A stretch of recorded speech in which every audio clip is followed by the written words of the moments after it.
we've got news. Got news. About my Cleveland Browns.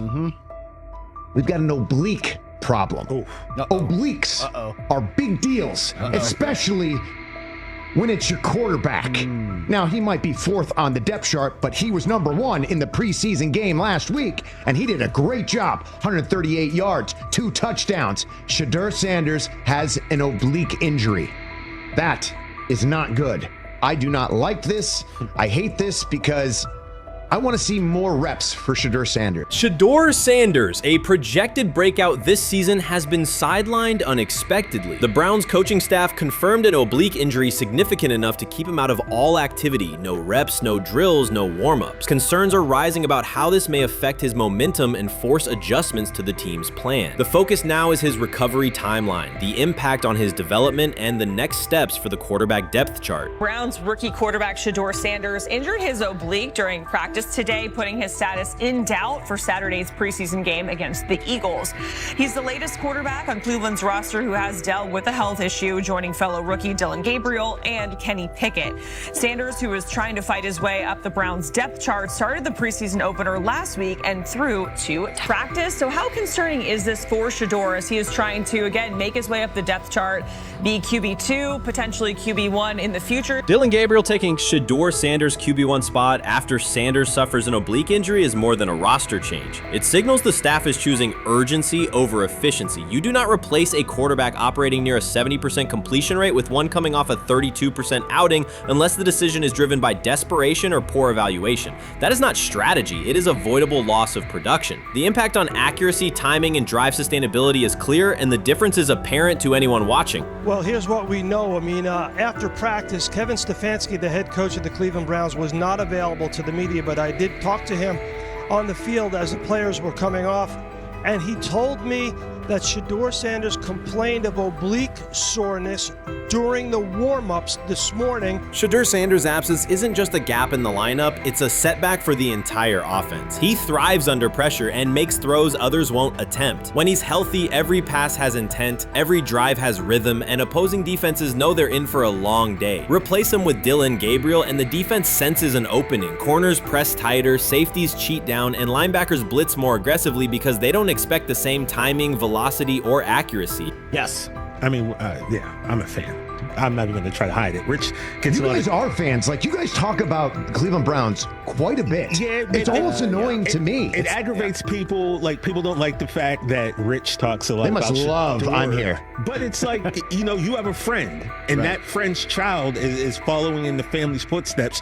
You want them to do well. I don't know why people have such an issue. I know Rich is supposed to be impartial, but it's kind of hard when you have that type of tie to it. But yeah, I'm rooting for Shedeur, man. And Dillon Gabriel's 32% completion rate isn't just poor, it's untenable at this level. A number that low needs no context. It means 2 misses for every completion. Weather, opponent, and play calls are secondary when efficiency is that limited. That output does not sustain drives or keep the full playbook viable, yet he is starting while Shedeur Sanders is sidelined. The contrast is clear. Sanders brings accuracy, timing, and command. Gabriel's recent performance reflects inconsistency and missed opportunities. Choosing Gabriel under these circumstances reduces offensive reliability and invites defensive pressure. It is a decision that sacrifices efficiency and field position. So it'll be interesting to see what happens with Dillon Gabriel, but to the Shedeur Sanders point, it is unfortunate because I thought he was gaining some momentum. I know the practice that they had before they left for Philly, Daniel Oyefusi reported that he actually took the most reps of all of the quarterbacks.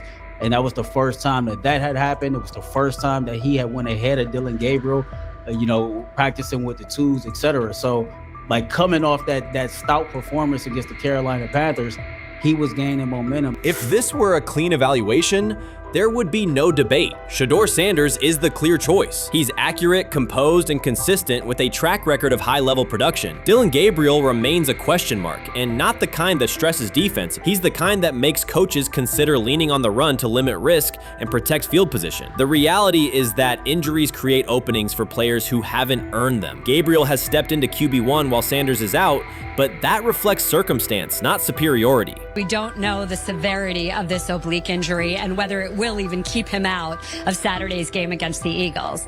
As for moving up the depth chart, I'm the Browns preseason sideline reporter. I was there Friday night when he burst onto the stage and set the NFL world buzzing. And yes, his demeanor was tremendous. His poise was tremendous.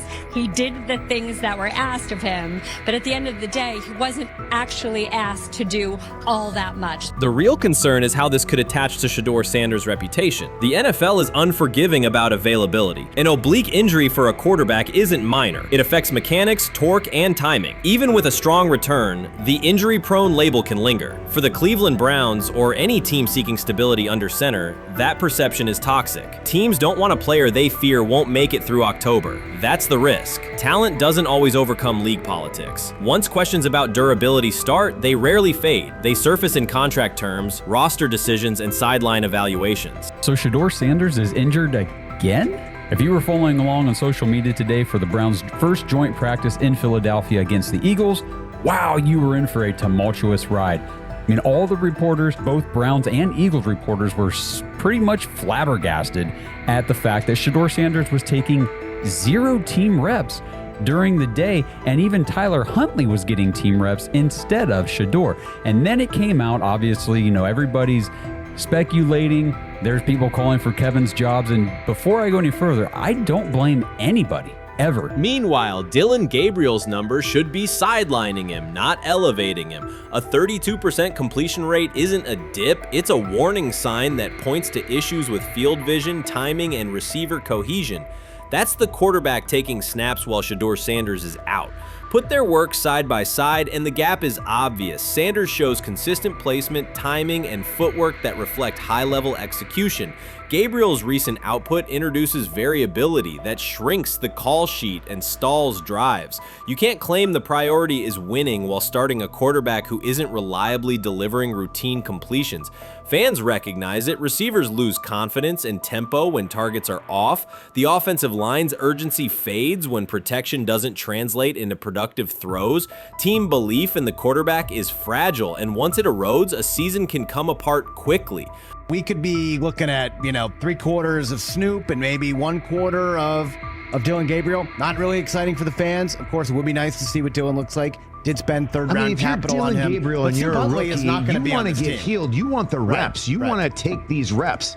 So what do you do to prepare yourself and get ready? Because, man, when rookies get injured, it's like these reps are so valuable. Yeah, sets them back a lot. We do have some video here. Mike Garafolo had some video of Jalen Hurts kind of helping Shedeur use his cart to get off the field here. Shedeur Sanders changes the entire equation. His presence under center keeps defenses honest, keeps teammates engaged, and expands the coaching staff's options. You can call vertical shots, open the playbook, and control the game's tempo. Dillon Gabriel limits that. With him, the playbook narrows, drives stall, and the defense ends up on the field too long trying to compensate. The Cleveland Browns are not in a position to gamble at quarterback. This is a franchise with a difficult history at the position. With Gabriel, the issues are visible from the stands. A 32% completion rate won't jump to 60% with a few extra reps. If anything, it will decline as defenses present looks they would not risk against Shedeur. And that's the core issue. Shedeur Sanders at 80% is still a better quarterback than Dillon Gabriel at his best. That isn't exaggeration, it's the numbers. If Sanders is a 70% passer when healthy, even a drop to 60% keeps him well ahead of where Gabriel is now. Yet the team is rolling with the quarterback who isn't delivering routine completions. Every week Sanders is out, his hold on QB1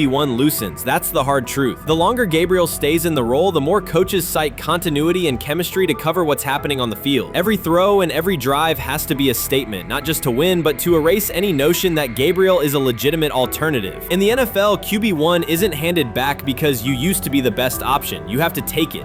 Started off with some positive news for Shedeur, and then it kind of just went left real quick. Shedeur got the news early on that if Dillon Gabriel couldn't go, he would get his second straight start in the Saturday preseason game against the Philadelphia Eagles. And then he went on to injure his oblique. For the fans who don't know exactly what part of the body the oblique is at and what that injury is and how it can impact the quarterback, can you explain to them what is an oblique injury?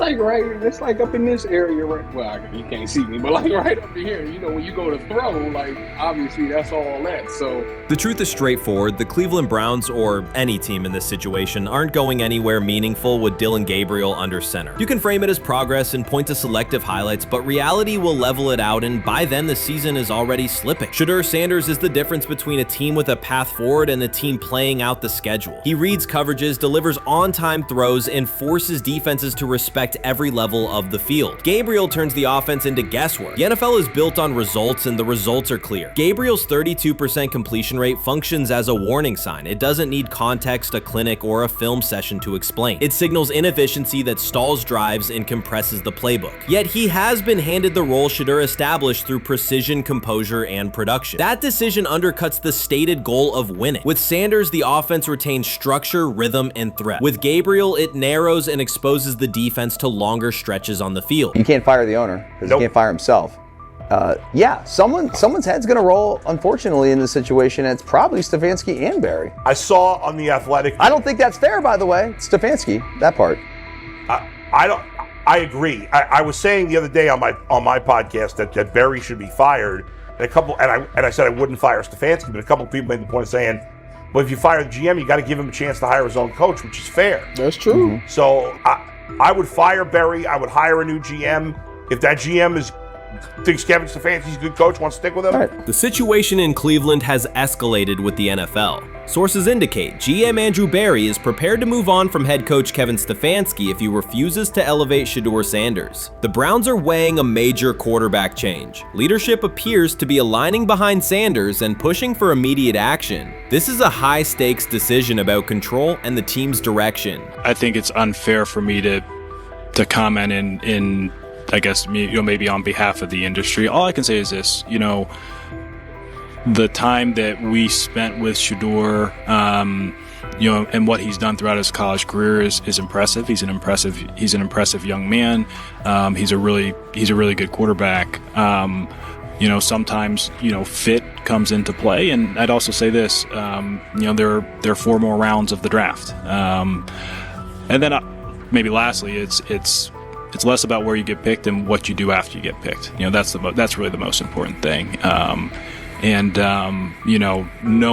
to know him over the course of the spring, he has a ton of resolve. Andrew Barry appears to be at a breaking point. Pressure from fans and within the organization to play Shedeur Sanders is intensifying. Barry is pushing for a move towards Sanders, while head coach Kevin Stefanski remains cautious about altering the depth chart. The divide is clear. One side wants acceleration, the other a measured rollout. The organization is under heavy scrutiny, and the focus has shifted to when, not if, Sanders sees the field. Has the 4th highest odds of any head coach this season to be fired. He's clearly on the hot seat. It's been a discussion for really a couple of years now, dating back to last season's 3-win season. And he's always had kind of hot and cold seasons. And now the sports books are saying he's 4th on the list.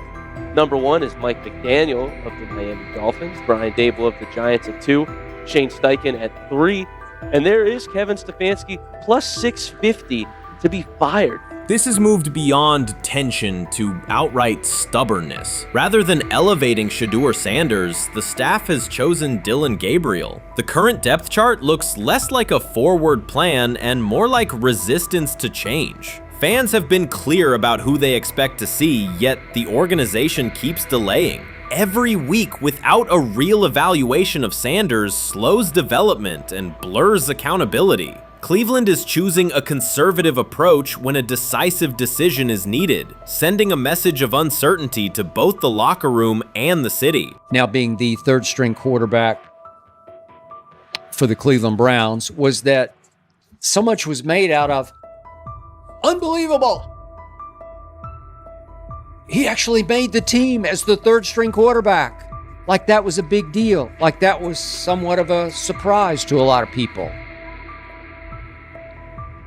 He should have been the first pick in the draft. Kevin Stefanski appears to be doubling down to validate his approach. Despite sustained demand from Browns fans to see Shedeur Sanders reflected in chants, merchandise, and constant discussion, he continues to keep Dillon Gabriel in front on the depth chart. The decision functions as an assertion of control rather than a response to momentum. Even with clear signals from the fan base, Stefanski is staying with Gabriel and delaying a full evaluation of Sanders. It is a deliberate choice to maintain his plan and pacing, not to accelerate change. Cleveland is prioritizing continuity over recalibration, keeping any transition to Sanders on hold. But yeah, I mean, the Browns are in a tough spot. They have wasted. You traded a ton of high draft capital to get Deshaun Watson. You've gotten nothing out of Deshaun Watson and missed an opportunity. Like, who knows who they would have drafted? Now, maybe they would have screwed up those picks and the Browns would still be in bad shape. Andrew Berry is likely frustrated watching Dillon Gabriel default to conservative throws while the offense stalls. From a football perspective, this appears to be the hill Kevin Stefanski is choosing to stand on. Keeping Gabriel ahead of Shedeur Sanders has limited the unit's explosiveness and prevented a full evaluation of a higher ceiling option. Drives end quickly, field position flips, and momentum is lost while Sanders remains on the sideline. Fan patience is wearing thin. Each ineffective series intensifies criticism and shifts scrutiny toward the coaching staff's criteria for the depth chart. With every additional snap for Gabriel, the decision reads less like an open competition and more like rigid adherence to a plan that isn't producing results. The optics are clear. A dynamic quarterback sits while a cautious approach keeps the offense in neutral. If this continues, accountability questions will grow inside and outside the building. What performance benchmarks keep Gabriel ahead of Sanders? When will Sanders receive first-team reps in live situations to allow a fair comparison? The front office must decide whether to preserve continuity or pivot toward a timely assessment of Sanders. The longer the current approach stays in place, the more it signals stubbornness rather than adaptation, and the more pressure mounts to realign the plan with on-field output.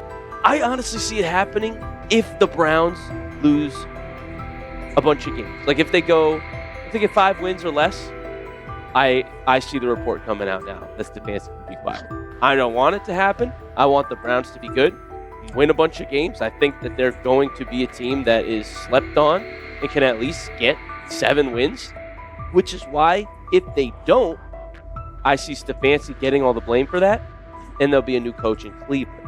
Because their players, to me, are there once again. We've talked about the incredible rookie class. The approach in Cleveland lacks consistency. One week, Andrew Berry signals he wants Shedeur Sanders on the field. The next, Dillon Gabriel gets the reps and the plan stays conservative. Through it all, Kevin Stefanski shows limited urgency despite pressure on his job security. Fans are asking for an offense that can push the ball, change field position, and produce points. Instead, the unit leans on short throws and cautious sequencing. Gabriel's play keeps the ceiling low and momentum static, while a full evaluation of Sanders is postponed. The result is growing frustration and a clear disconnect between the front office, coaching staff, and expectations in the stadium. The NFL tried to teach him and his father a lesson. You don't act like that. You don't talk like that before a draft. We'll show you how our game is played. We will watch you plummet all the way. I think he would have gone undrafted except for that owner in Cleveland. And he is the key to everything because he is something of an against-the-grain maverick owner. He's kind of a wannabe Jerry. Fan speculation is growing. Some believe Kevin Stefanski lacks confidence in Shedeur Sanders. Others think he's prioritizing Dillon Gabriel for reasons unrelated to performance. A more extreme view claims Stefanski is manipulating outcomes to secure a buyout. Whatever the motive, the risk is clear. This approach is straining his relationship with GM Andrew Berry and alienating the fan base. Pressure is rising, Berry's patience is running out, and supporters have shifted from requests to demands. If the current plan continues, calls for a change in quarterback and accountability will intensify.